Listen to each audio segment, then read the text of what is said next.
Guten Tag, hier sind die Nachrichten für Deutschlernende vom 17. Dezember 2025. Deutschland will mehr Ladesäulen für Elektroautos. Die Bundesregierung plant, bis 2030 1 Million öffentliche Ladepunkte für Elektroautos in Deutschland zu bauen. Damit soll die Elektromobilität gefördert werden. Zurzeit gibt es rund 183.000 öffentliche Ladesäulen. Die meisten sind normale Ladepunkte mit niedriger Leistung. Etwa 45.000 sind Schnellladesäulen. Im Durchschnitt nutzen 10 Elektroautos eine Ladesäule. Dieses Verhältnis ist seit 2022 fast gleich geblieben, weil der Ausbau der Ladepunkte ähnlich schnell wächst wie die Zahl der Elektroautos. Schnellladesäulen sind vor allem für lange Fahrten wichtig. Dafür braucht man aber auch moderne Technik im Auto. Diese ist bisher vor allem in teureren Modellen zu finden.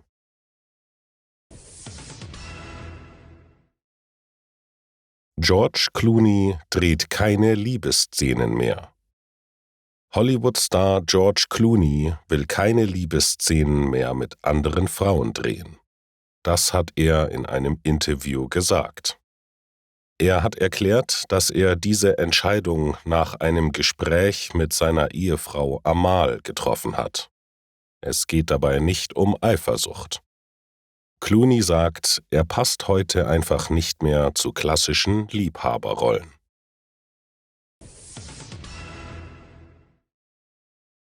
EU lockert geplantes Verbrennerverbot ab 2035.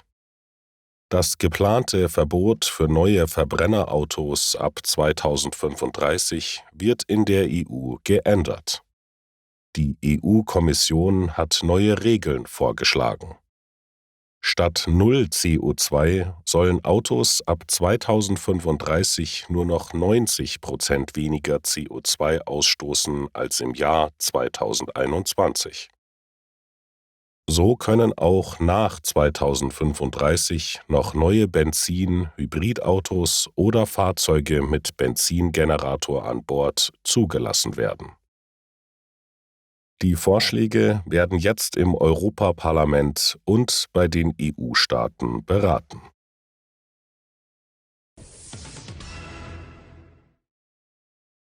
Mann belästigt Polizistin beim Joggen. In Fürth hat ein 30-jähriger Mann am Montagnachmittag eine Joggerin sexuell belästigt. Die Frau ist Polizistin und hatte zum Zeitpunkt des Vorfalls dienstfrei. Der Mann hat der joggenden Polizistin mit seinem Fahrrad den Weg versperrt und sie plötzlich angefasst. Die Polizistin hat ihn festgehalten und die Polizei gerufen. Der Mann versuchte nicht zu fliehen. Ein Richter hat am Dienstag Untersuchungshaft für den Mann angeordnet. Gegen den 30-Jährigen wird nun wegen sexueller Belästigung ermittelt.